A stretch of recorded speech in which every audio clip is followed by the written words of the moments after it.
Hi, I'm Cameron Corals, and this is my persuasive speech on designer babies. Recently, with developing technologies in the medical field, new ideas and new controversial ideas have formed that provoke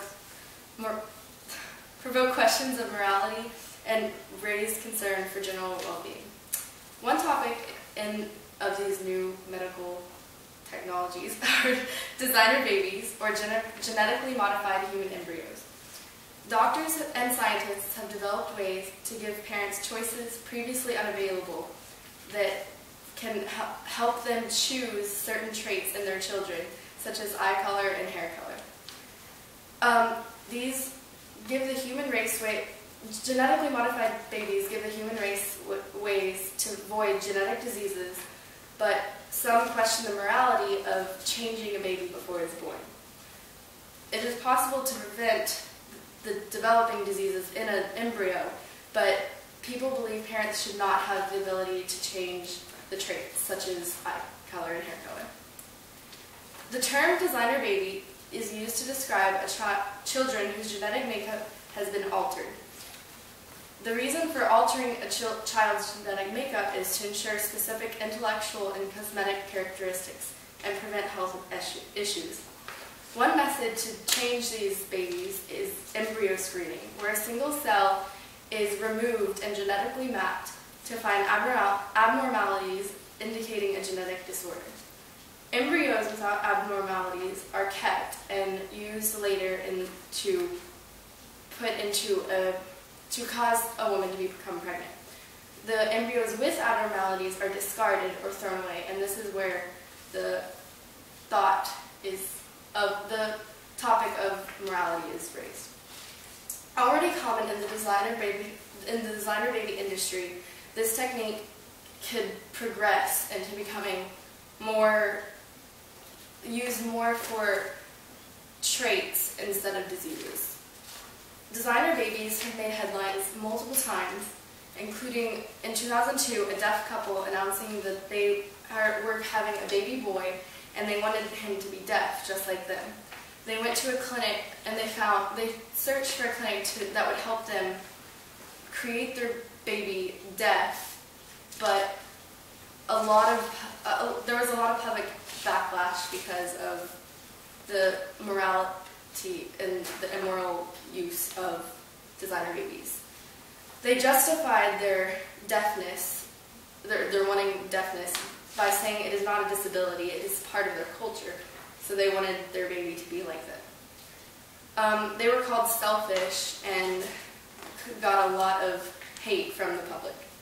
In 2009, a Los Angeles clinic announced that they would allow parents to choose hair and eye color.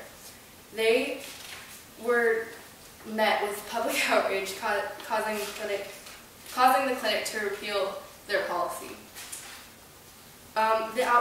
These two outbursts in the media has raised public awareness for designer babies and has helped they have helped the government to start making regulations to modify the rules.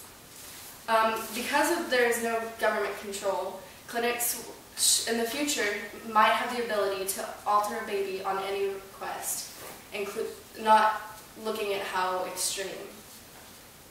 Many issues with the designer babies are religious, and they claim that the power over human life should not be allowed. They feel that scientists should not be allowed to play God or design a baby design a baby with traits that they have chosen. This is my chart, and it says 32% of people say that designer babies should be allowed to prevent diseases. 30% say no, it's immoral. 15% say yes, parents should have free choice. 15% are not sure, and 8% say no, it should be banned altogether.